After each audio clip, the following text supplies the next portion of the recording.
為了鼓勵甲栽培文學寫作人才，教育部主辦的台語甲台灣客語文學獎今年是第10屆咯。今仔舉行頒獎典禮，教育部也講，這屆是有史以來投稿量上濟一屆，台語攏總選出27件得獎作品。有評審表示講，這幾年呢，這少年家的投稿量有變較濟，也豆豆對單純的情感書寫到加入這知識內容，技巧也愈多元，會當看到這寫作的進步發展。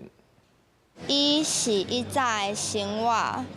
無法度去學校，伊佇客廳做手工，伊佇灶骹無閒飼飼。作者用台語的文母啊、伊、有、的、哦、呃分段來寫對阿嬤的感情，這是今年台灣台語甲台灣客語文學獎的作品之一。得獎者講，當初會開始寫台語文，是當作練台語的方式，通甲阿公阿嬤加開講講話。當摕到文學獎，嘛，互伊受到真大的鼓勵。伊就敢若我的母親共款，我就想講用文母這個主題來，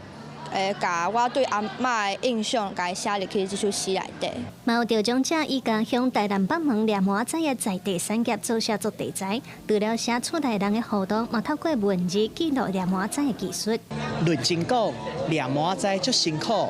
着趁大北風舞，天烏寒。除了介紹講台灣的倆麻仔的技術以外，更加是要更加是希望講會當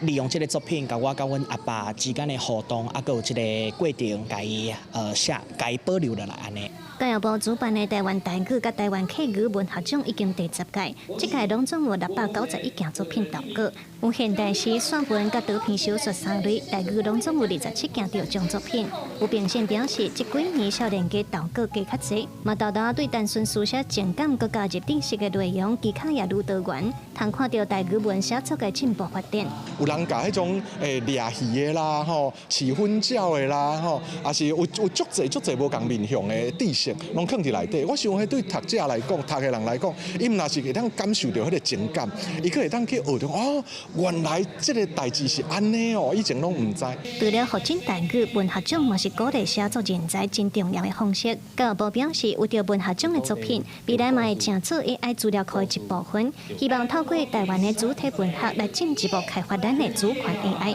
記者盧尚如、丁秀凱台北報道。